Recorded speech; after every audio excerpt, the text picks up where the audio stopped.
2014 here.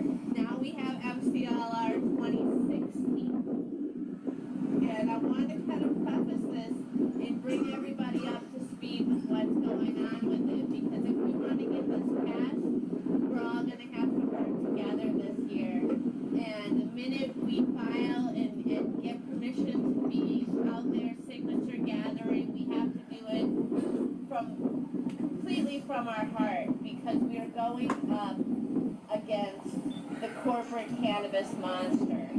We are going up against a lot of money. That shouldn't scare us at all.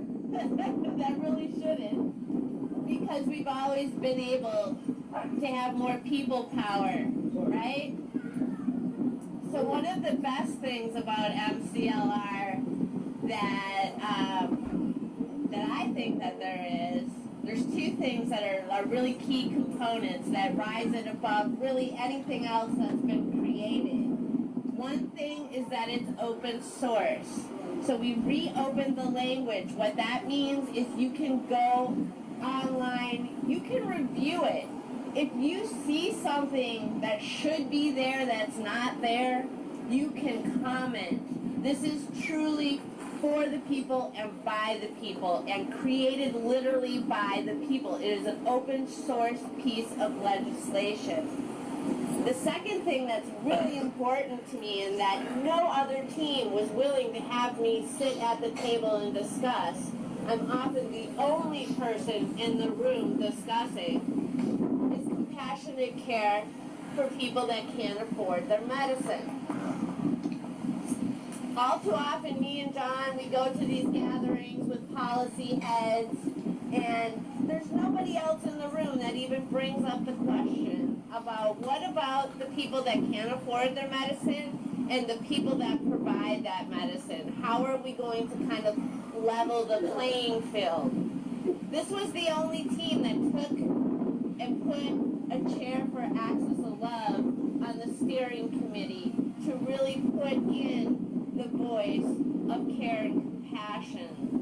So when I say that this is a piece of my heart that I'm putting out there to folks, I mean it so literally. This is a piece of my heart. This is something that if we get it into legislation and we get it voted on by the people of California, most importantly, if we can get the people of California to back it up, then we've won.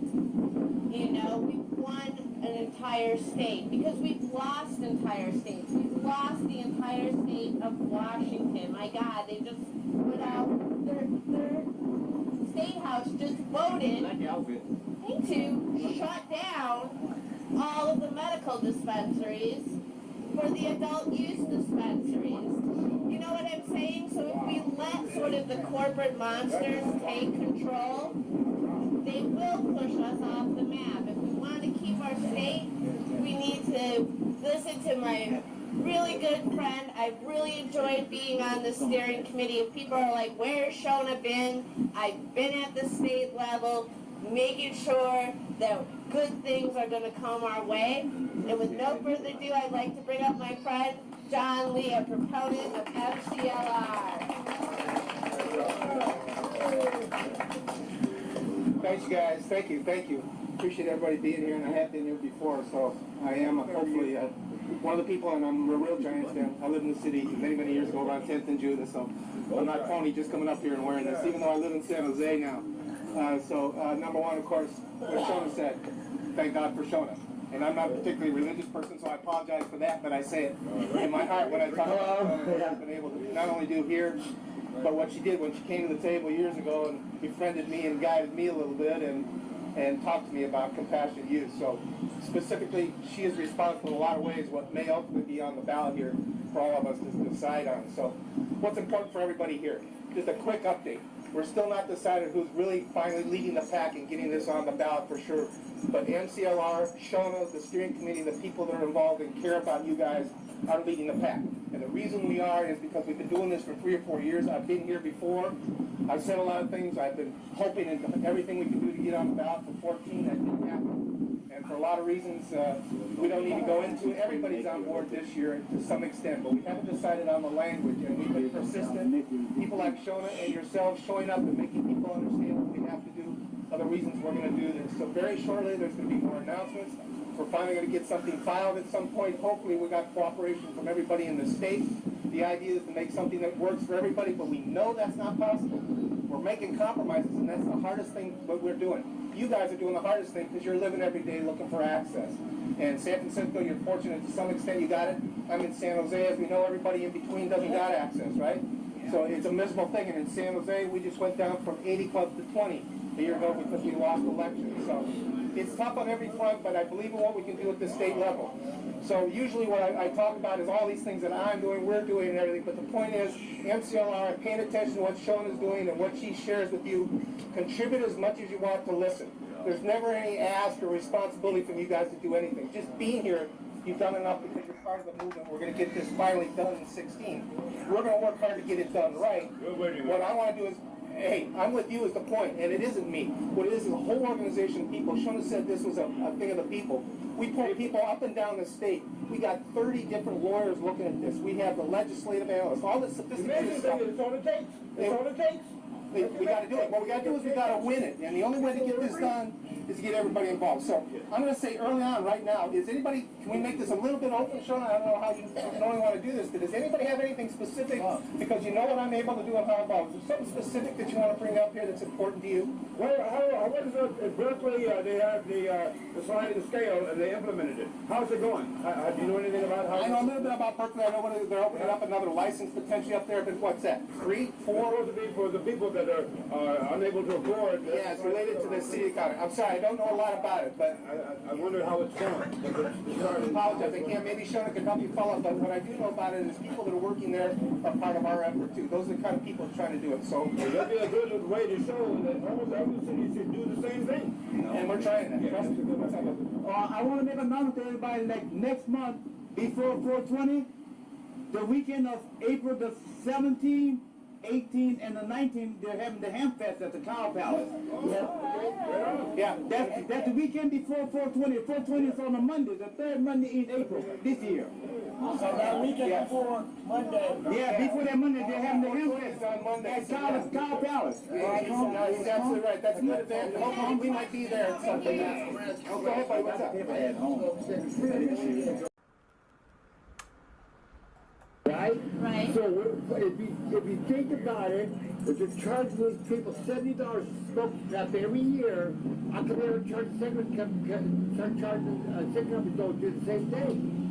Why? I got an answer for that. What we got is we can't go from A to Z instantly, right? So there's going to be some taxation. There's going to be revenue generated because it's the only way to support it. So that's the give we have to go. It's not going to be free at any point. But at the compassionate use level, we've got to drive the numbers down, and it doesn't mean the swag. We've always said that. We don't want to just have the leftovers kind of thing. So part of the legislation, part of the things that Shona's done, a lot of the clubs are doing this in the state, believe it or not. I know we don't hear it. But a lot of clubs are doing this kind of thing. So your answer is it's not going to be exactly like those things. We're not going to go to the extreme. I'm just saying, hey, you're saying, well, the way I look at it, they're watching this on a card. They go wherever you're going, and you're using like a specimen to say, well, maybe see the weed does help. If you don't like smoking, you're 21 or 18, you go to war, same thing, you smoke cigarette when you're 18, right? So, just like you can have their ass. Well, yeah, that's why you're going to be with us in 16. Anybody hasn't registered to vote, that's a huge thing. Just like if It's on that World War. I'm going to keep this up, and you need to register to vote. If you need any help at all, I promise you Shona can do it for you. So that's really important. Yeah, that's right. How does social media outlets help the fight? Awesome.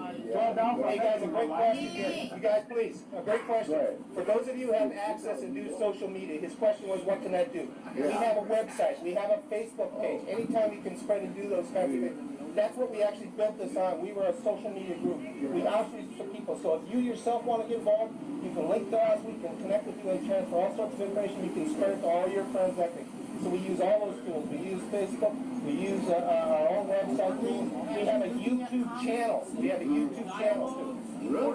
Like Changeling What is the website? What is the, Again, it's MCLR. If you go to our website, we're developing it right now, but we do have a single video up on it, and all the links are occurring now. So our MCLR.us, if you're web savvy, again, Sean can always get you this information, but if you go to MCLR.us, you can see links, you can see videos. It's building every day as this thing progresses, and you can get informed right from there. That's the best way to do it. Anybody else have a good question? MCLR, Marijuana Control Legalization and Revenue. And why it says that, just so you know, we pulled that. We didn't say cannabis, we didn't say marijuana freedom, we didn't. We pulled from the people that we need to win this. Everybody on here I know is going to vote for this, right? Oh, yeah. Our job is we got to get the people that don't want, the soccer moms, these people here that aren't sure, but they need to know what the vote is. And that's why we pulled that name specific, because that means something to them. So we're continuing to do all these things. Again, I could speak on a whole lot of levels. Maybe we'll do that off the side, but I don't want to hold everybody up. I really appreciate you being here. I'm going to be here again. I love showing up. I will always come to support. I was the first person to hold me on the federal step or the steps with a microphone, so I will always remember that, and I'll be here for you guys. So anything else I can do, let me know. But otherwise, we're getting close. We're gonna vote. We're gonna vote 16. All right, you guys. Thank you, John. About what's going on, has anything changed? Let me tell you, nothing's changed. We're still at the same spot. We've had a plan for about 2 years now to put a small business in the front. And I still have my offices. We're still doing the patient advocacy team. We're still obviously meeting at the end of the month and discussing politics, people, and policy. We've been going since 2001, really. We've been meeting, we've always been meeting, you know, and I just want to reassure folks that there's love for us here. Oh my God, this is so cute. She got I want to also reiterate that this is the only piece of legislation policy that everyone has input into. There's another group called Drug Policy Alliance, and they're more like a government think tank, and they've been kind of going to, you know, the more affluent people, and there's a real fear of sort of a corporate cannabis takeover. So sort of cleansing the spirit and the community that we've been bringing to cannabis for thousands of years and just making it into a commodity. And cannabis can really be so many different things, but if all people don't have access to it and can't afford their medicine, we're taking a step backward. Or be able to grow it. This is the only team that said, hey, we got to find a way to level the playing field so that people who distribute compassionately aren't pushed off the map because we're not making a whole lot of money. The good thing about this, though, is that it's flexible. So right now, if you're a cannabis business, you have to apply as a nonprofit. Most of these cannabis businesses do not have an authentic nonprofit mission, right? And that's okay. They should be able to register as a for-profit business, but at the same time, the nonprofit should be able to get a discount and a level up so that we can serve people and stay true to our mission. So it's sort of a coexist reality that we want for cannabis. And it kind of fits into everything that me and John Lee and Dave Hodges and the whole steering committee has been working on for, gosh, now almost 4 years, is bringing everybody's input in. I swear to God, when I watch this video of the other groups that are going to be bringing forward some of the legalization effort in 2016, and there was a lady in this audience when you watch the YouTube and go to the site, and she keeps asking this one team, well, how can patients be involved? And I swear to God, they boiled it down to, you can buy a sticker for $1 and wear it. And I just had to repeat and watch that over and over again. But didn't this woman just really say all that we can do is buy a sticker and wear it? Like when you go to vote at City Hall, they give you the sticker that said I voted. That's crazy talk. There's a lot of crazy talk going on. But the good thing is that some of the more progressive teams are kind of using the MCLR as, I call it a mothership. So, we land and the good ideas come on board, and then we kind of float up again, and then we land again, and then we take some more good ideas, and we kind of pieced it all together throughout the years and really come with something beautiful. So I really hope everybody does go to the website. We may have actually already filed by the time we meet again. And then after you file, what the government does is it gives you a title and a summary, and it checks your legal work before you can go out and gather signatures. So it might be a good, 6 to 8 weeks before we're gathering. 6 to 8 weeks at a minimum before we're actually out there gathering. And and I know that you'll help. I see the hands go. How many people are going to help gather signatures? Oh my God. So yeah, we'll have San Francisco. We'll have everybody in San Francisco's signature within a week, John. We'll bring that to you. And then I guess we'll really have to get on a mothership and go to another city and land and get out and get their signatures, because I think that once people read this, it's a no-brainer. It's so fair. It's such fair policy that some of the big lobbyists really don't like it because it's so fair. So that tells you something right down in there. When somebody reads it and goes, wait, this is fair. The sweet spot, exactly. You know what? Because see, they did the beauty bus for 12 people that all over the table right there on the table. So if you put that all together and think, hey, we got to keep care of these kids because they need that many kids like I do. I like it by the Christmas, so it's on 50 bucks a day, right? That's a lot of money. That's a lot of money. I said, man, are you crazy? So I gotta pay I'm sitting on one of the smoking joint rocks and I'm gonna relax. I have one like strength stuff, but it helps me mellow out, watch cartoons, because I'm gonna burn it. And there's nothing wrong with relaxing and dealing with PTSD, because I deal with that on a daily basis. There you go. But it happens to a lot of people. People don't like that. Yes? I don't want to really go on the facts. The legislation, is it going to support the process regarding employers? Yeah, it is. There's a specific issue. That's a great question. Yeah. One more thing before you can Dan, it was employers and,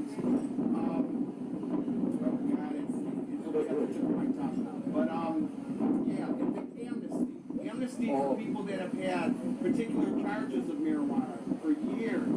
Yeah. Those charges. Both of them.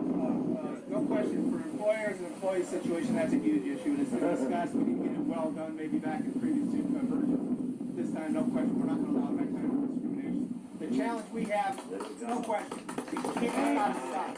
What about parents with children? How they're going to evaluate those things, and that's usually outside what we're trying to do. From a mandate that it has to be done, though, it'll be up to the health departments and other departments to figure out and work out that thing. But we can't let them slide on that any longer. So, without a doubt, that's got to be it. The other issue is about amnesty. Let me talk a little bit about prisoners. We're going to stop putting 20,000 prisoners in jail every year. There you go. We're going to stop it in 2016. Building prisons. We're going to stop it. I mean, San Francisco is so progressive in some ways. I know it's shitty everywhere, but San Francisco is progressive to some extent. We're stopping to build jails. So that's one thing we can do. As far as expunging records, as far as providing amnesty, the difficulty inside of the initiative is doing a lot of different things.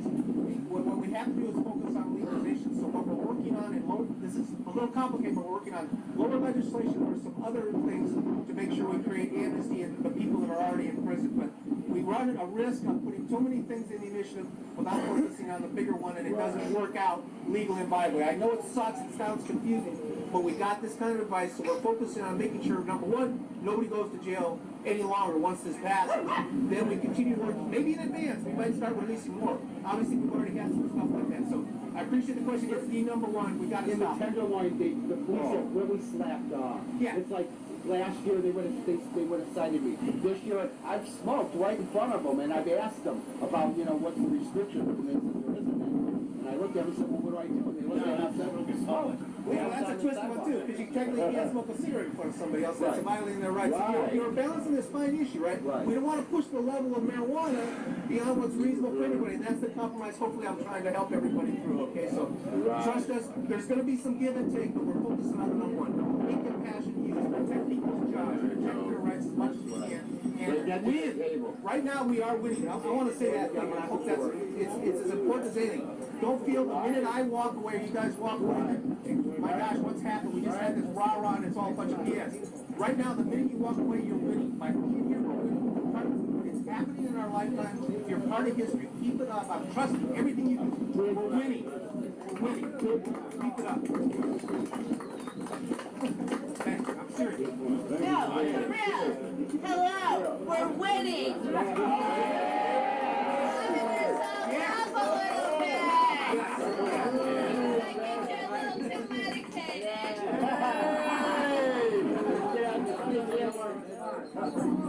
Or maybe not quite medicated enough since we ate.